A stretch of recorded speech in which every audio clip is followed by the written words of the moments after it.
السلام علیکم ورحمۃ اللہ تعالی وبرکاتہ۔ 28 جمادی الاولیٰ، مسلمانوں کی تاریخ۔ غزوہ خندق میں صحابہ کی قربانی۔ میرے بھائیوں، غزوہ خندق میں مشرکین نے 10,000 کا لشکر لے کر مدینے کا محاصرہ کر رکھا تھا۔ دونوں طرف سے تیر اندازی اور سنگ بادی کا تبادلہ ہوتے ہوئے 2 ہفتے گزر گئے تھے، تو قریش نے تمام فوج کو لے کر جمع کر کے حملہ کرنے کا منصوبہ بنا لیا۔ اتفاق سے ایک مقام پر خندق کی چوڑائی کم تھی، تو عرب کا مشہور بہادر عمر بن عبد ودہ اور اس کے ساتھیوں نے گھوڑوں کو ایڑ لگا کر خندق کو پار کر لیا اور مسلمانوں کو 3 مرتبہ مقابلے کے لیے للکارا، تو حضرت علی رضی اللہ عنہ مقابلے کے لیے آگے بڑھے۔ تھوڑی دیر دونوں نے اپنے اپنے جوہر دکھائے، بالآخر حضرت علی رضی اللہ عنہ نے اس کو نمٹا دیا۔ یہ منظر دیکھ کر مشرکین پر رعب طاری ہو گیا اور مقابلے کی تاب نہ لا کر سب بھاگ گئے۔ حملے کا یہ بڑا سخت دن تھا۔ کفار مشرکین کی طرف سے نیزوں اور پتھروں کی بارش ہو رہی تھی۔ چنانچہ 1 ماہ کے طویل عرصے کے بعد اللہ تعالیٰ کی غیبی مدد آئی اور ایسی ٹھنڈی و تیز ہوا چلی کہ ان کے خیمے اکھڑ گئے۔ لشکروں میں افراتفری مچ گئی۔ موسم کی سختی، کھانے پینے کی قلت کی وجہ سے وہ مجبور ہو کر بھاگ گئے۔ نمبر 2، حضور صلی اللہ علیہ وسلم کا معجزہ، دانتوں کے درمیان سے نور نکلنا۔ رسول اللہ صلی اللہ علیہ وسلم کے سامنے دونوں دانت کشادہ تھے۔ بات کرتے ہوئے ان کے درمیان سے نور نکلتا ہوا محسوس ہوتا تھا۔ خلاصہ یہ بھی ہے کہ رسول اللہ صلی اللہ علیہ وسلم کا معجزہ ہے کہ آپ صلی اللہ علیہ وسلم بات کرتے تو آپ کے منہ مبارک سے نور نکلتا۔ نمبر 3، ایک فرض کے بارے میں قرآن میں اللہ تعالیٰ فرماتا ہے، ان عورتوں کے لیے تمہارے چھوڑے ہوئے مال میں 4تھائی حصہ ہے، جبکہ تمہاری کوئی اولاد نہ ہو، اور اگر تمہاری اولاد ہو تو ان کے درمیان تمہارے چھوڑے ہوئے مال میں 8واں حصہ ہے۔ ان کو یہ حصہ تمہاری وصیت اور قرض ادا کرنے کے بعد ملے گا۔ فائدہ: شوہر کے انتقال کے بعد اگر اس کو کوئی اولاد نہ ہو تو بیوی کو شوہر کے مال کا 4تھا حصہ دینا، اور اگر اولاد ہو تو 8واں حصہ دینا ضروری ہے۔ نمبر 4، ایک سنت کے بارے میں غم کے وقت یہ دعا پڑھنا۔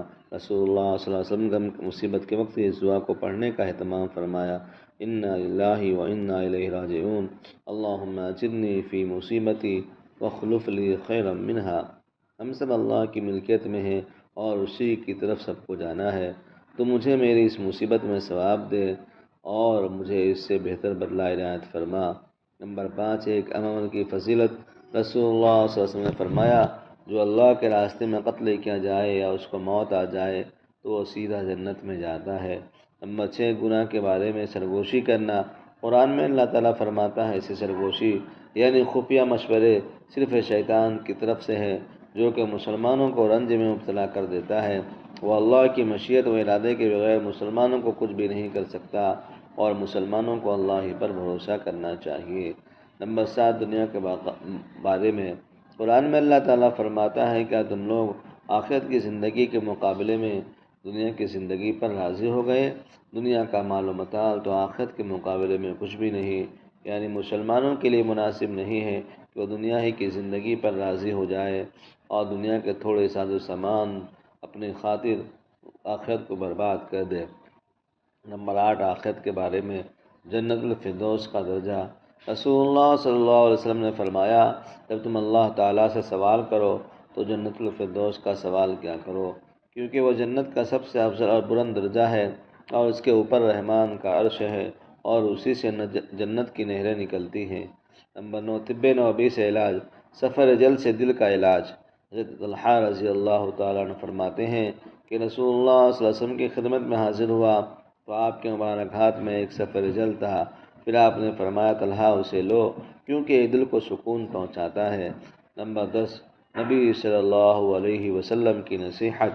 حضرت ابو ذر رضی اللہ عنہ فرماتے ہیں کہ مجھے میرے دوست رسول اللہ نے وصیت فرمائی، میں اپنے سے زیادہ مالداروں کی طرف نہ دیکھوں اور اپنے سے کم درجے والے مالدار کی طرف دیکھوں، اور غریبوں سے محبت اور ان کے قریب رہنے کی وصیت فرمائی، اور صلہ رحمی کرنے کی وصیت فرمائی، اگرچہ وہ تم سے پیٹھ پھیر لے۔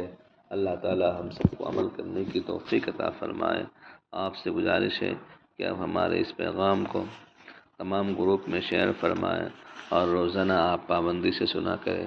انشاءاللہ آپ کے علم میں روزانہ اضافہ ہوتا رہے گا۔ اللہ تعالی آپ سب کو بہترین جزائے خیر عطا فرمائے۔ آمین۔